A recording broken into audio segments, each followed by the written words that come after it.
Bismillahirrahmanirrahim. Assalamualaikum warahmatullahi wabarakatuh. Alhamdulillahi hamdan katsiran thayyiban mubarakan fi.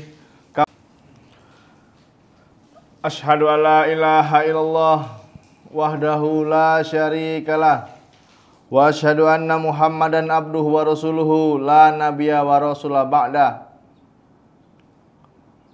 Qala Allah Ta'ala fil Qur'anil Karim, ya ayyuhalladzina amanu taqullaha wal tanzur nafsum ma qaddamat lighad wattaqullaha innallaha khabirum bima ta'malun.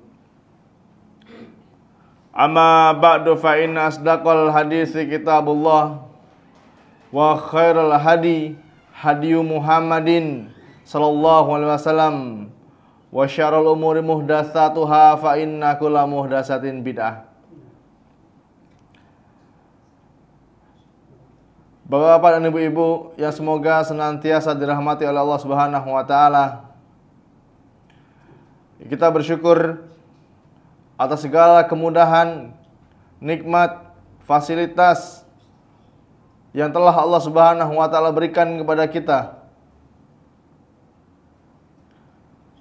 sehingga kita bisa berkumpul di tempat yang sama-sama kita cintai ini, yang kita berharap selalu mendapatkan keberkahan dari Allah Subhanahu wa taala, yaitu di Mushola Rumah Sakit Air Bunda Lubuk Linggau, untuk menjalankan kewajiban kita sebagai seorang muslim, yaitu mempelajari agama Allah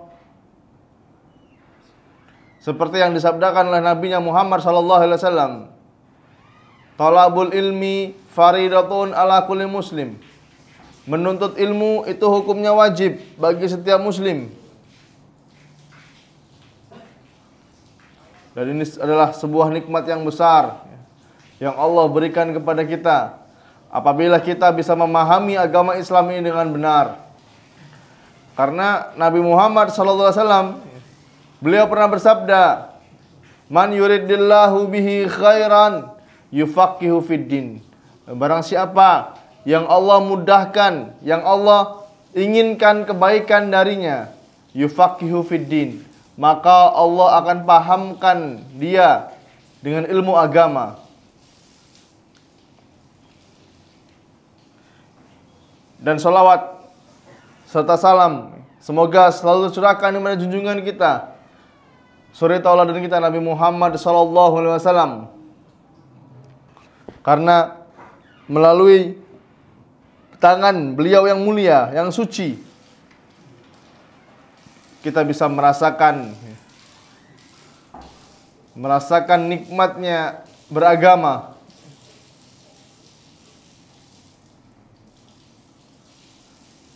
Dan sebuah puncak kenikmatan adalah apabila kita bisa mengenal sunnah Nabi Muhammad sallallahu alaihi wasallam. Karena tidak mungkin kita bisa memahami agama ini dengan benar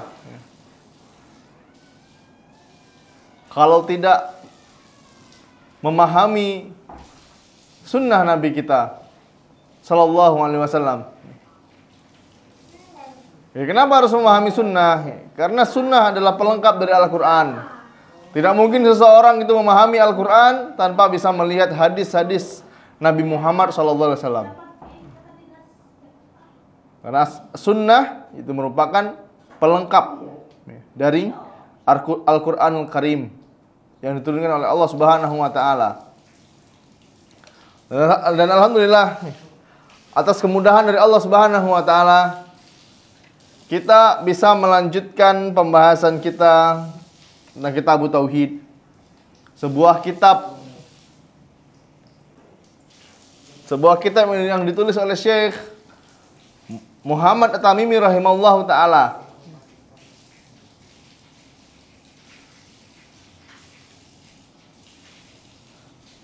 Beliau membawakan judul atau bab, Babu man ata'al ulama'a wal amara'a fi tahrimi ma ahallallahu au tahlili ma harramallahu faqad taghazzahum arbaban.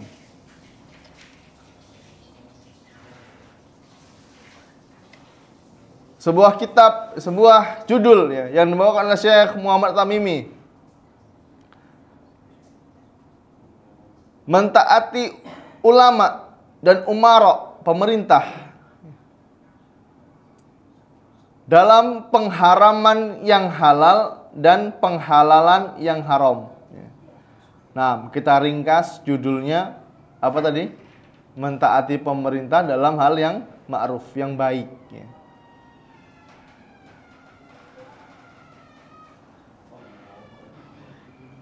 Karena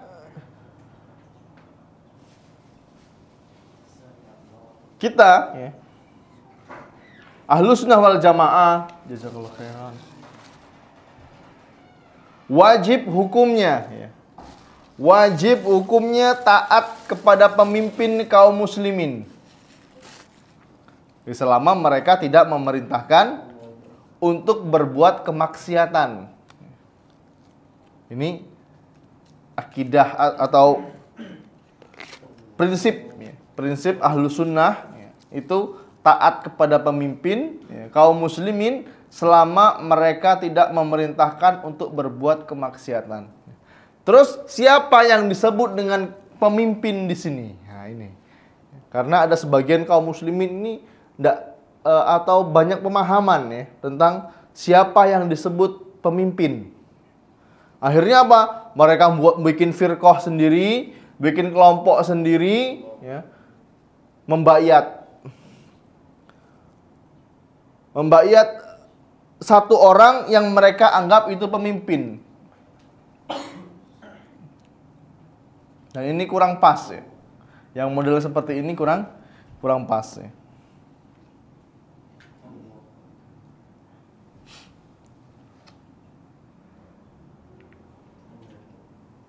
Nah, Syekh Muhammad Tamimi rahimahullah ta'ala membawakan perkataan Ibnu Abbas. Kata Ibnu Abbas rahimahullah ta'ala, yusiku an tanzila alaikum hijaratun minas sama. Aku khawatir kalian tertimpa hujan batu dari langit. Kenapa? Kalian mengatakan, karena Ibnu Abbas mengatakan Rasulullah SAW bersabda, ini membahasakan seperti itu. Kemudian watakulun, dan kemudian kalian mengatakan, qala Abu Bakrin wa Umar. Telah berkata Abu Bakar dan Umar. Sedangkan di situ sudah disebutkan hadis Nabi Muhammad sallallahu alaihi wasallam.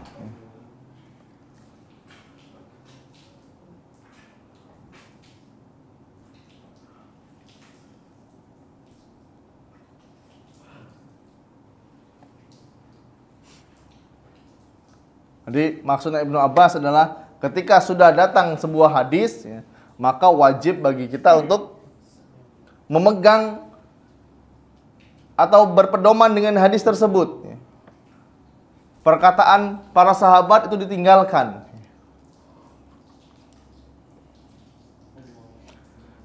Nah, kemudian Syekh juga membawakan perkataan Imam Ahmad bin Hanbal. Kata Imam Ahmad bin Hanbal rahimallahu taala, ajibtu liqaumin araful isnada wa sihhatahu yazhabuna ila ra'yi Sufyan. Aku heran, aku takjub dengan orang yang tahu tentang sanadnya hadis, tentang riwayatnya hadis dan kesohihannya. Tetapi mereka malah menjadikan pendapat Sufyan, ya, Sufyan Ats-Tsauri rahimahullahu taala sebagai acuannya. Padahal Allah Subhanahu wa taala berfirman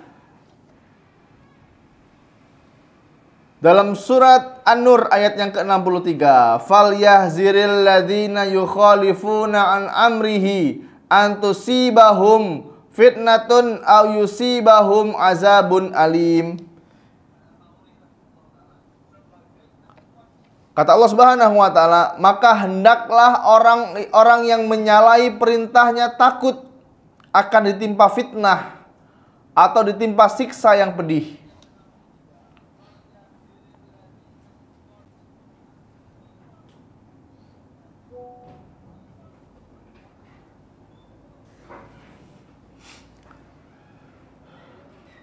Kemudian sebenarnya apa yang dimaksud dengan fitnah dalam ayat ini? Fitnah yang dimaksud dalam ayat ini adalah kesyirikan. Karena apabila hati kita ini menolak hadis Nabi Muhammad SAW, ya, bisa jadi di dalam hatinya terdapat kesesatan, ya, sehingga bisa mencelakakan dia.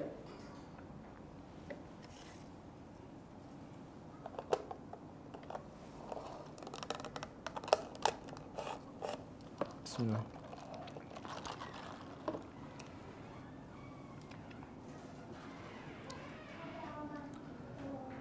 Diriwayatkan dari Adi bin Hatim bahwasanya beliau pernah mendengar Nabi Muhammad SAW membacakan firman Allah Subhanahu wa taala, ittaghadhu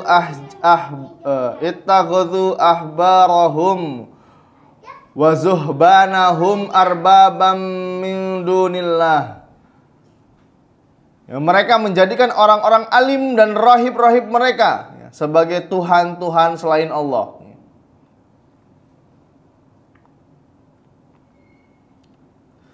Setelah dibacakan ayat ini, ya, mereka mengatakan, ya, sungguh kami tidak menyembah mereka. Ya. Mereka menyangkal, ya, menyangkal dengan mengatakan mereka tidak menyembah rahib-rahib tersebut.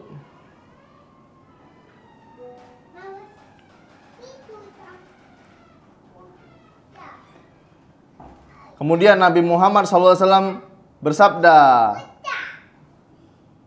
"Alaysa yuharrimuna ma ahallallah fatuharrimuna wa yuhilluna ma harramallah fatuhillunahu."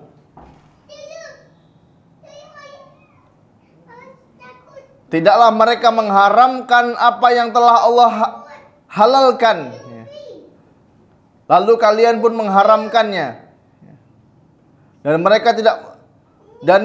Tidakkah mereka itu menghalalkan apa yang diharamkan oleh Allah, lalu kalian menghalalkannya? Kemudian dia menjawab, "Bala, tentu wahai Rasul." Ditambah lagi Nabi Muhammad SAW, "Fatilka ibadatahum." Itulah bentuk penyembahan terhadap mereka. Jadi hati-hati, hati-hati dalam menghalalkan apa yang Allah haramkan dan mengharamkan apa yang Allah halalkan. Kalau kita ditanya tentang sesuatu perkara halal dan haram, kalau kita nggak tahu, lebih baik kita bilang Allahu a'lam.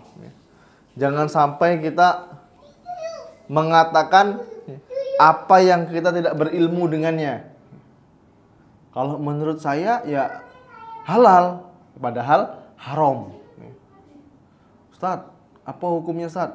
Nikah tapi dia sudah hamil duluan, Ustaz. Karena kan banyak pertanyaan seperti itu. Dia hamil ya, lagi hamil duluan ya.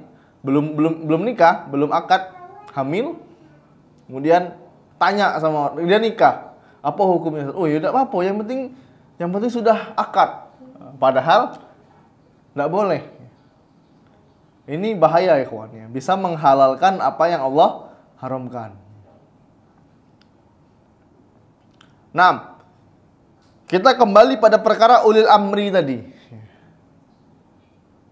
Karena Allah Subhanahu wa taala berfirman, "Ya ayyuhalladzina amanu atiullaha wa atiur rasul wa ulil amri minkum." Wahai orang-orang yang beriman, taatilah Allah, taatilah Rasulnya, wa ulil amri minkum, dan pemerintah ulil amri di antara kalian. Nah, ulil amri yang disebutin dalam ayat ini yaitu umara atau penguasa dan ulama. Ibnu Katsir rahimahullah taala mengatakan ya, wallahu a'lam ya, ayat ini umum, mencakup semua ulul amri dari kalangan umara dan ulama ya. Ini umum. Walaupun pemerintah kita itu zolim sama kita ya. Walaupun pemerintah kita itu zolim. Karena ada orang yang nggak mau taat sama pemerintah. Nggak mau taat sama pemerintah, katanya pemerintah kita ini zolim. Pemerintah kita ini zolim. Nggak mau bikin KTP. Tapi waktu anaknya sakit, sibuk nyari BPJS. Mana nih pemerintah ini? Katanya pengobatan gratis, mana ini? Padahal aslinya dia membenci pemerintah. Oh, ini nggak boleh. Yang model seperti ini tidak pas. Walaupun pemerintah kita zolim sama kita, kita mungkin dari golongan fakir, ya nggak mampu. Tapi tetangga kita mampu, dia dapat bantuan misalnya, kita nggak dapat. Apa yang harus kita lakukan? Apa kita harus berontak? Ya? Demo? Mengkudeta? Enggak. Ya. Harus tetap taat dan patuh. Walaupun kita ini dizolimi oleh pemerintah kita. Sikap yang harus kita lakukan, kita harus bersabar dan berikan doa terbaik kita untuk pemerintah. Kita teriak-teriak mencela pemerintah, apakah membuat mereka lengser? Ya mungkin bisa, tapi kecil kemungkinan. Coba kalau kita berdoa, ya Allah, rahmatilah presiden kami ya Allah. Berikanlah dia hidayah sunnah ya Allah. Bayangkan ya, kalau pemimpin kita mendapatkan hidayah sunnah. Kalau hidayah Islam ya dia sudah Islam ya. Terlepas Islamnya baik atau enggak itu urusan dia sama Allah Subhanahu wa taala. Coba kalau kita doakan dia mengenal sunnah Nabi Muhammad SAW. Ya Allah, berikanlah hidayah sunnah untuk wali kota kami ya Allah. Berikanlah hidayah untuk dia ya Allah. Mudahkanlah urusannya ya Allah. Bayangkan ya. Pernah nggak kita mendoakan pemimpin kita seperti itu? Ya sebagian tidak ada yang mendoakan. Justru isinya apa? Ngeluh terus. Ayolah berapa kali ganti wali kota, cain inilah hidup aku, kan gitu. Nah, siapa pemimpin kita, masih ngojek tuh lah aku. Ya betul, memang betul. Ya. Cuman kalau pemimpin kita itu lebih mengenal agama, ya, mendapatkan hidayah dari Allah Subhanahu Wa Taala, pasti akan apa ya? Mudah urusan kita gitu. Ya itu doakan. Siapapun pemimpin kita doakan. Sudahlah, tidak usah milih dia nih gini-gini, buka lagi aibnya. Allahu Akbar. Allah sudah tutupin aib pemimpin kita, kita lagi yang buka. Bayangkan kalau Allah bukakan aib-aib kita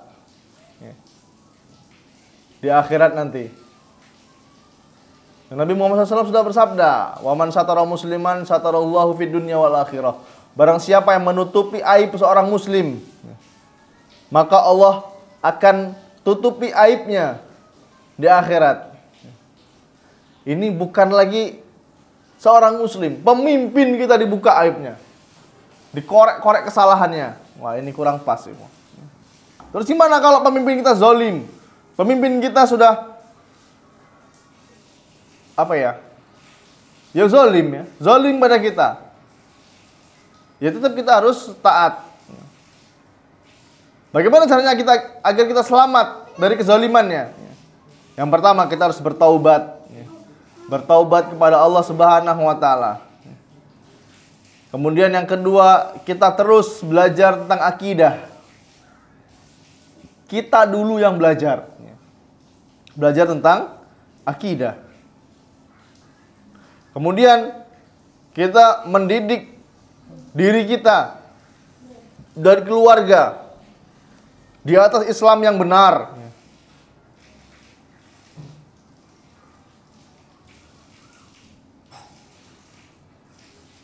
Dan kita mengamalkan firman Allah Subhanahu wa taala surat Ar-Ra'd ayat yang ke-11. Innallaha la yughayyiru ma biqaumin hatta yughayyiru ma bi anfusihim. Sesungguhnya Allah tidak merubah keadaan suatu kaum sehingga mereka merubah keadaan yang ada pada diri mereka sendiri. Kita rubah melalui siapa? Kita dulu. Sibukkan diri dengan belajar akidah yang benar. Sibukkan diri dengan belajar akidah.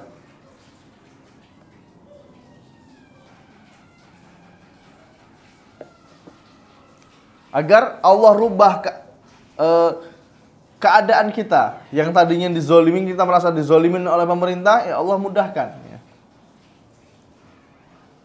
Itu yang disebut dengan pemerintah. Ya alhamdulillah ya, pemerintah kita ini muslim. Sebentar lagi ya, calon pemilihan wali kota ya. Calon pemimpin kita ini muslim. Ya, saya nggak kampanye ya. Cuman jangan terlalu fanatik, nanti soal kita bahas. Jangan fanatik. Jangan taklidul a'ma. Fanatik buta. Sehingga membuka-buka aib, saling menjatuhkan. Itu apa ya? Nggak ada manfaatnya. Siapapun memimpin kita, selagi dia muslim dan dia memerintahkan pada hal yang ma'ruf, yang baik, dia tidak menghalalkan apa yang Allah haramkan, yang kita taatin. Selebih itu ya kita berlepas diri. Ustaz, cak mana dengan pajak, Ustaz? Pajak kendaraan, kan haram pajak. Apa yang kita lakukan? Kembali ke diri antum sendiri. Naam, kita meyakini bahwa pajak itu haram. Tapi kalau tidak bayar pajak, mudaratnya kembali ke siapa? Ke kita. Kita di jalan nggak tenang, kan? Ada nggak perda di sini yang mati pajak ditilang? Setahu saya itu tergantung perdanya, peraturan daerahnya. Ada daerah yang ditilang, ada yang enggak. Kalau di Linggo saya belum pernah kena tilang, alhamdulillah. Kalau motornya atau kendaraan yang kita jual, ya pasti turun harganya, betul? Ini kan mudaratnya kembali ke kita. Kalau nggak bayar pajak berdosa nggak berdosa. Cuman mudaratnya kembali ke diri kita sendiri. Wallahu a'lam bishawab. Itulah kita taat kepada pemimpin hanya sebatas hal-hal yang baik. Dan kita tidak boleh taat kepada pemimpin dalam bermaksiat kepada Allah Subhanahu wa taala. Syekh Shalih Utsaimin rahimahullah taala beliau mengatakan dalam surat An-Nisa ayat yang ke-59 ini. Ya ayyuhallazina amanu atiullah wa atiu rasul wa ulil amri minkum. Wahai orang-orang yang beriman, taatilah Allah, taatilah Rasulnya dan pemerintah di antara kalian. Dalam ayat ini ya, Allah Subhanahu wa taala menjadikan ketaatan kepadanya, kepada Allah itu mustaqillah. Berdiri sendiri. Dipisah. Dan ketaatan kepada Rasulnya juga mustaqillah. Sedangkan taat kepada pemerintah itu tabi'ah, mengikuti. Wa ulil amri minkum, dan pemerintah di antara kalian. Taati Allah dulu, Rasulnya, dan pemerintah di antara kalian. Kalau aturan pemerintah ini bertentangan dengan hadis Nabi Muhammad SAW atau bertentangan dengan Al-Quran, maka kita tinggalkan. Bahkan kita berlepas diri darinya. Terus yang dosa siapa, Ustaz? Ya pemerintah, tanggung jawabnya sama Allah Subhanahu wa Ta'ala. Nah, itu ya. Jadi pemimpin itu berat. Jadi pemimpin itu berat. Kita mimpin keluarga kita aja udah berat hisabnya nanti di akhirat. Kita mimpin, jadi pemimpin untuk anak sama istri kita aja udah berat. Apalagi mimpin seluruh Indonesia. Jadi ketua RT aja lah. Wah, ini repot ya. Hisapnya yang repot. Di dunia mungkin ya kita enak ya, dapat salary, dapat fasilitas gitu kan. Tapi tanggung jawab di akhirat itu sangat berat. Jadi pemimpin.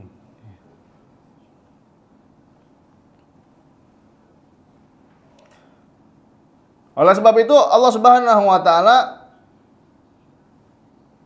tidak menyebutkan taatilah. Yang pertama tadi, ya ayyuhallazina amanu atiullaha wa atiu rasul. Taatilah Allah, taatilah Rasul, wa ulil amri minkum. Dan pemerintah di antara kalian. Tidak ada wa atiu dan taatilah. Nah, pemerintah di antara kalian nggak ada. Jadi secara bahasa taat kepada pemerintah itu mengikuti taat kepada Allah dan Rasulnya.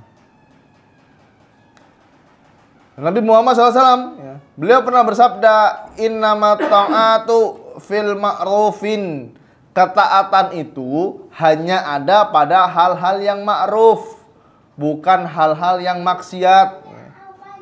Kalau pemerintah kita mengadakan pesta yang di sana dihadiri oleh biduan-biduan yang membuka aurat, khamar, dan hal-hal maksiat lainnya, diumumkan seluruh warga yang tinggal di kota Lubuk Lingga wajib hadir. Kalau enggak hadir akan mendapatkan sanksi, misalnya seperti itu. Wajib hadir. Wah, ini kita sebagai kaum muslimin tidak perlu hadir. Wah, berarti antum ini tidak taat sama pemerintah. Ya, kita taat pada hal-hal yang baik. Contoh apa? Kita menggunakan kelengkapan kendaraan. Apa kelengkapan kendaraan? Helm, spion, surat-surat. Ini kan hal yang baik. Pemerintah menganjurkan hal yang baik. Ya, pemimpin itu siapa? Wali kota. Dalam hukum siapa? Kapolres, ya kan? Kemudian turun terus ke bawahannya. Selagi mereka memerintahkan pada hal yang baik, ya kita berusaha untuk mengikuti. Mentang-mentang kita udah ngaji, ini pakai apa? Imamah misalnya. Pakai imamah, pakai motor. Ada razia, ditilang. Apa dalilnya pakai helm? Nggak ngerti, Pak. Ini nah lebih sunnah. Waduh, ini kurang pas ya, Pak. Pemerintah, ya jelas polisi ya nilang gitu loh. Nilang orang yang nggak pakai helm. Ini pakai peci, pakai songkok, atau pakai imamah. Woi Pak, inilah ciri khas orang muslim itu. Jadi harus pakai ini.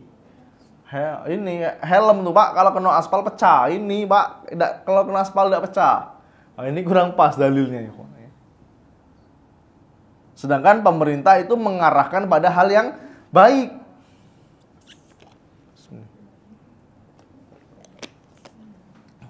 Motor pakai helm, biar kalau terjadi kecelakaan meminimalisir luka, biar palanya ini nggak pecah, helmnya aja yang pecah. Kan pemerintah kan bagus ya, mengarahkan pada hal yang ma'ruf.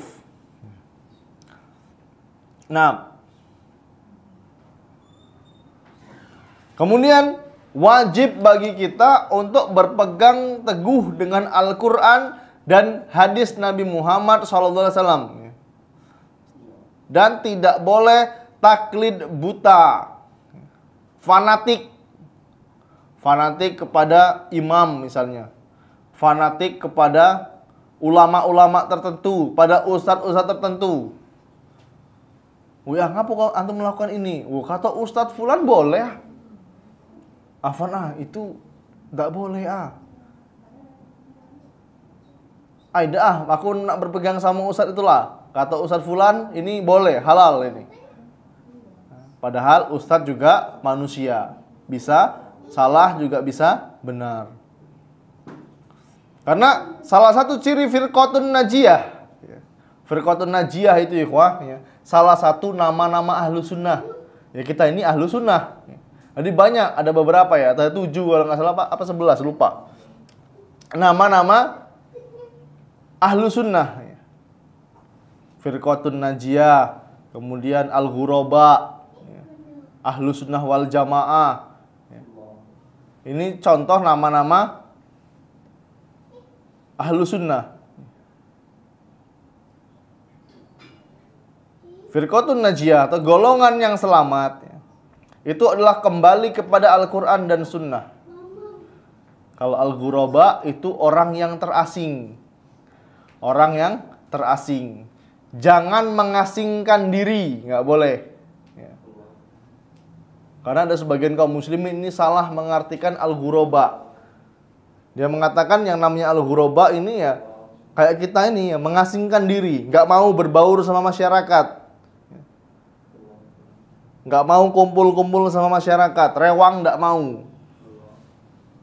Wah, kenapa nggak mau? Saya ini al-ghuraba, yang terasing. Ya bukan seperti itu. Ya maksudnya al-ghuraba itu ya kita yang diasingkan oleh masyarakat, bukan kita mengasingkan diri dari masyarakat. Wah, kita ya ikhwah, sholat 5 waktu ke masjid, bayangkan.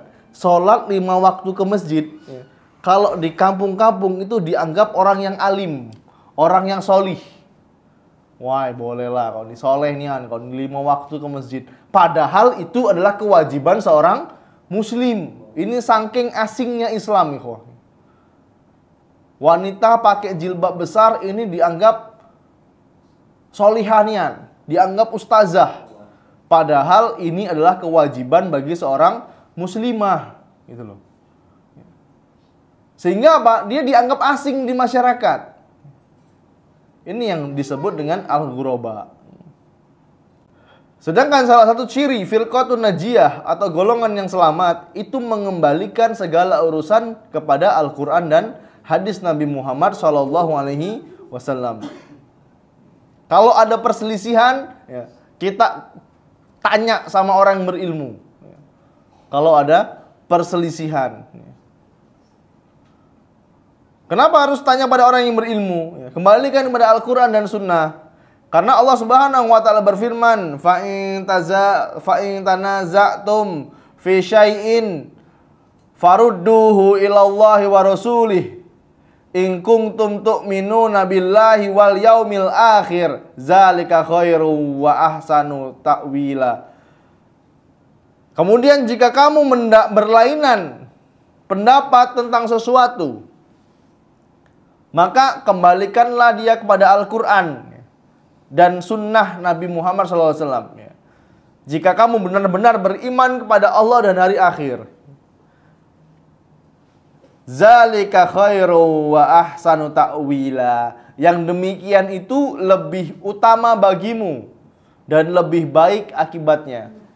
Nih, kalau kita punya permasalahan dan dikembalikan kepada Al-Quran dan Sunnah, urusannya jadi gampang. Belajar, tanya sama orang yang berilmu. Nggak tahu cara jamak sholat misalnya. Wah, gimana ini? Lagi di perjalanan, ba'da zuhur, belum sempat sholat zuhur. Wah ya, kita berhenti baik jamak. Tapi dia mau berangkat umroh nih. Pada asar dia sampai ke Madinah misalnya. Harusnya bisa sholat di sana. Tapi kalau kita belajar tentang keutamaan sholat di Masjid Nabawi, ya kita jamaknya takdim aja, takhir aja, bukan jamak takdim. Ini kalau kita berselisih, kemudian kita kembalikan kepada Al-Quran dan Sunnah. Oh, pahalanya lebih besar sholat di Masjid Nabawi. Naam, kita jamak takhir. Ini gampang ya kawan. Ya ngapain berselisih gitu loh. Bismillah.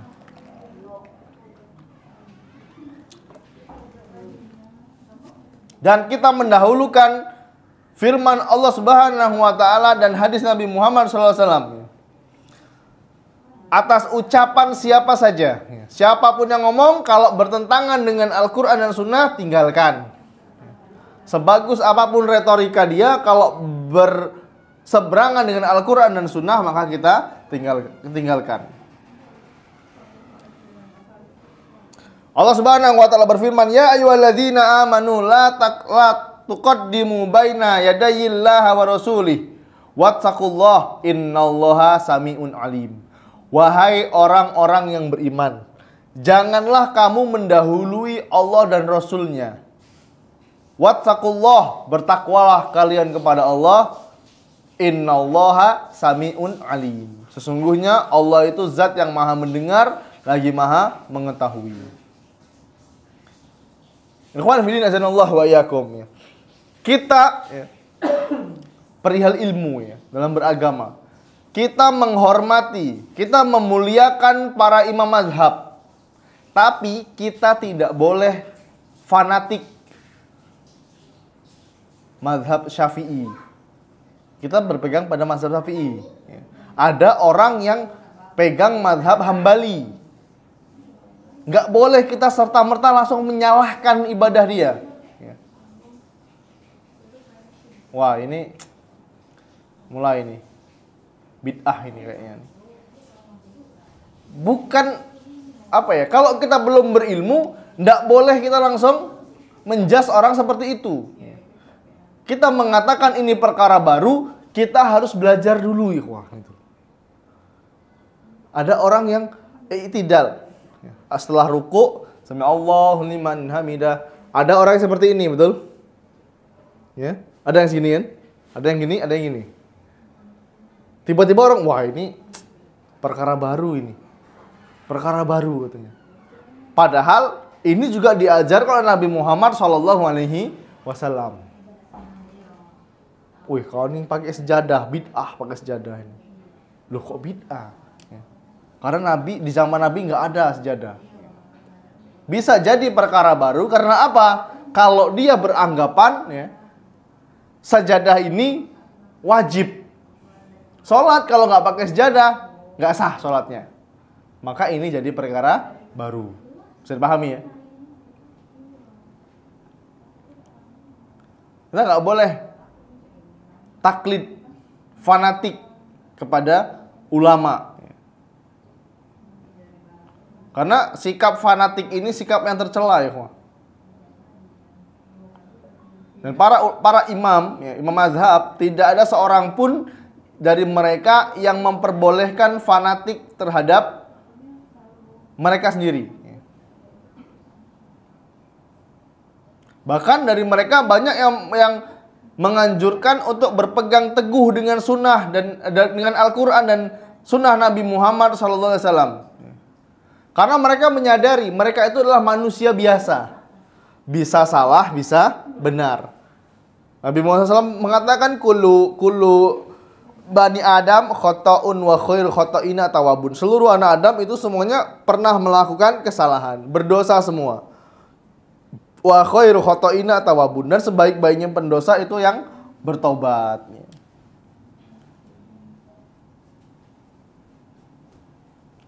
Sehingga Imam Malik bin Anas rahimahullah ta'ala beliau pernah mengatakan, laisa ahadun ba'dan nabi sallallahu alaihi wasallam illa wa yu'ghadhu min qawlihi wa yutruku illa nabiyya sallallahu alaihi wasallam. Tidak seorang pun setelah Nabi melainkan diambil dan ditinggalkan ucapannya kecuali Nabi Muhammad sallallahu alaihi wasallam. Kalau kita mau berpegang teguhlah dengan sunnah Nabi Muhammad sallallahu alaihi wasallam. Jangan dengan imam mazhab.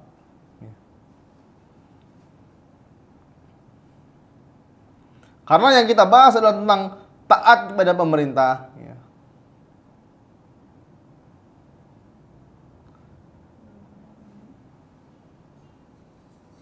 Tadi kita wajib taat kepada pemerintah dalam penghalalan. Kalau pemerintah mengharamkan apa yang Allah halalkan, maka tidak perlu kita ikutin. Syekh Shalih Utsaimin rahimahullah taala, beliau menyebutkan 3 perincian. Yang pertama, mengikuti mereka, yaitu orang yang mengharamkan apa yang Allah halalkan, dalam keadaan ridho terhadap ucapan dan pendapat mereka, dan mendahulukan dari hukum Allah. Dia meyakini bahwa yang pemerintah sebutkan ini, dalil pengharamannya itu lebih bagus daripada hukum Allah Subhanahu wa taala. Ini sudah kita bahas pekan lalu, ya. Dan dia membenci hukum Allah. Wah, tidak pas lah aman ini. Aman tahun 2024 maling potong tangan. Tidak pas. Dia cukup penjara 3 tahun, selesai. Ya, dia ngomong kayak gitu karena bukan barang dia yang dicuri. Ya kan? Tidak adil dengan Islam ini. Tidak ada, masa kasus pencabulan dihukum dihukum dikisos. Suami istri selingkuh, tidak ada dihukum dirajam. Tidak pas ini, tidak ini lagi sama tahun 2024 ini. Cukup lah di penjara 5 tahun, dia bertobat, selesai. Karena apa? Bukan istri dia, bukan suami dia yang selingkuh gitu loh. Kalau dia yang mengalami, pasti dia emosi juga gitu. Karena dalam Islam ya, an-nafsu binafsi, nyawa itu dibalas dengan nyawa. Dan hukum Allah itu adalah sebaik-baiknya hukum. Sebaik-baiknya hukum. Nah, kalau dia sudah berani membenci hukumnya yang diturunkan oleh Allah Subhanahu wa taala, dia bisa keluar dari agama Islam. Kemudian yang kedua, dia mengikuti Dia mengikuti pemerintah, atau yang menurunkan hukum ini dalam keadaan ridho terhadap hukum Allah. Dia masih yakin nih, hukum Allah ini yang terbaik. Tapi ya itulah, kalau aku udah melok hukum ini, nggak melok tanda tangan pengesahan ini, wah aku nggak dapat jabatan nanti, nggak dapat tunjangan kinerja. Tidak apa-apa lah. Tapi aku masih yakin nih, hukum Allah itu yang terbaik. Dia masih yakin, tapi dia mengikuti peraturan yang mengharamkan apa yang Allah halalkan atau menghalalkan apa yang Allah haramkan. Nah, orang yang modelnya seperti ini dihukumi sebagai orang yang fasik. Pelaku kemaksiatan yang mati belum sempat bertaubat. Ini orang yang fasik atau dia menyepelekan dosa. Kemudian mengikuti peraturan ini karena dia tidak tahu atau bodoh. Kalau orang yang modelnya seperti ini, yang penting melok belah. Ini ada perinciannya lagi.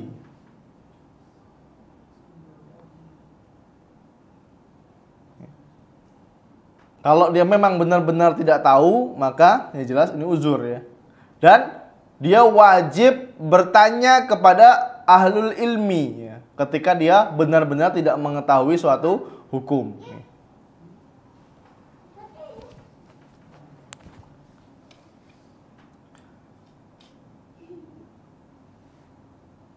Kemudian yang terakhir ya, dia tidak mengetahui dan tidak pula memungkinkan baginya untuk mencari tahu. Nggak sempat lagi belajar. Ya karena model seperti ini bisa jadi taklid, fanatik tadi.